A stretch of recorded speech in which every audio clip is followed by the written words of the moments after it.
Қайырлы күн, 2 сынып қазақ тілі сабағына қош келдіңіздер.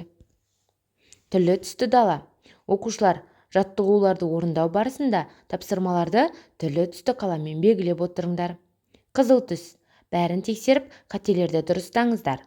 Жасыл, барлық қателерді белгілеңіз, өзім дұрыстаймын. Көк түс, қателер санын көрсетіңіз, мен өзім тауып дұрыстаймын.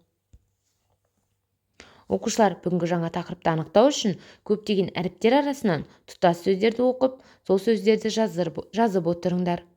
Табылған сөздер арқылы қандай сөйлем шықты? Мәтіннің тақырыбы және мәтіндегі негізгі ой. Демек, бүгін мәтіннің тақырыбы, мәтіндегі негізгі ой дегеніміз не екендігін білетін боламыз. Оқушылар, Пофус формуласы бойынша жаңа сабаққа тұжырым жасап көріңдер. Мәтіннің тақырыбы және мәтіндегі негізгі ой дегеніміз не? Менің ойымша, себебі мен оны былай түсіндіремін. Оны мен мына мысалдармен дәлелдей аламын. Осыған байланысты мен мынадай шешімге келдім.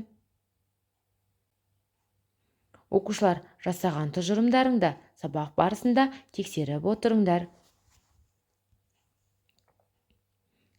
Алғашқы тапсырма.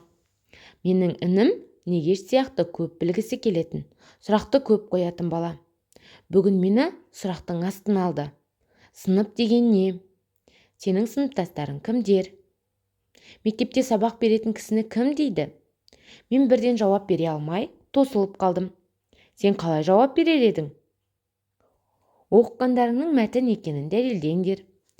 Мәтінде кім туралы айтылған? Мәтінге ат қойыңдар. Демек, оқушылар, берілген мәтін құрамындағы сөйлемдер ортақ тақырыппен біріктірілген екен. Демек, біздің оқығанымыз мәтін. Мәтінде кім туралы айтылған? Әпкесі мен інісі туралы. Мәтінге ат қойып көр.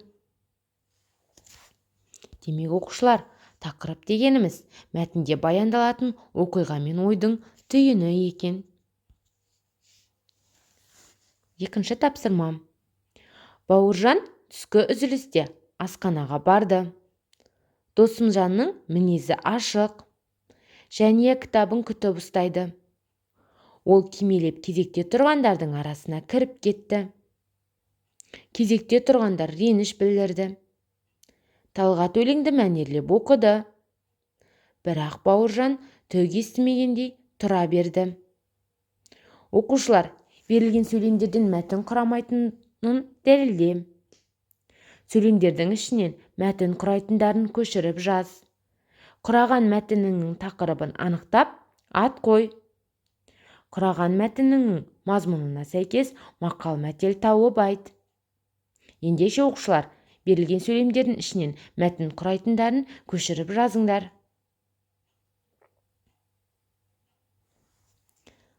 Ендеше бірге тексеріп көрейік.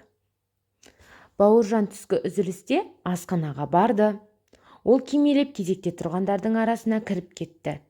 Кезекте тұрғандар реніш білдірді. Бірақ Бауыржан түк естімегендей тұра берді.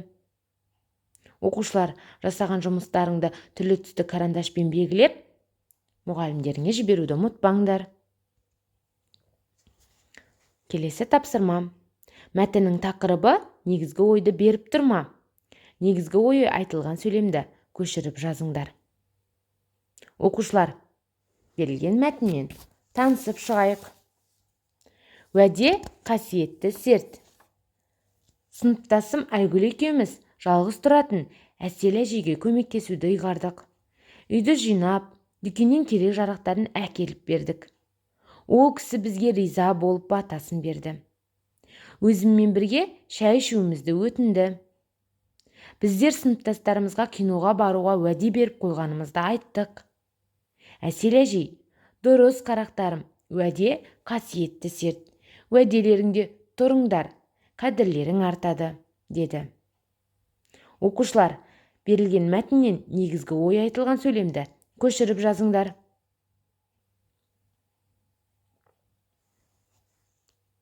Демек, мәтіндегі негізгі ой дегеніміз не?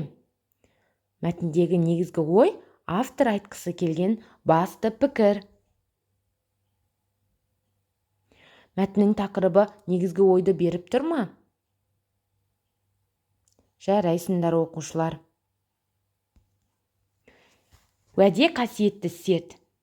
Попфус формуласы бойынша дәлелдеңдер. Менің ойымша, себебі мен оны былай түсіндіремін. Оны мен мына мысалдармен дәлелдей аламын. Осыған байланысты мынадай шешімге келдім.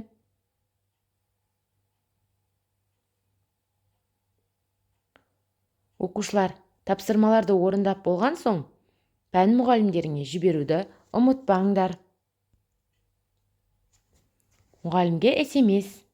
Бүгінгі тақырып бойынша, бүгін мен білдім. Бүгін маған қиын болды. Бүгін мен тапсырмаларды оңай әрі тез орындадым. Берілген көп нүктенің орнына сөздерді толтырып, мұғалімдеріңе SMS жолдаңдар. Сабағымыз аяқталды. Сау болыңдар.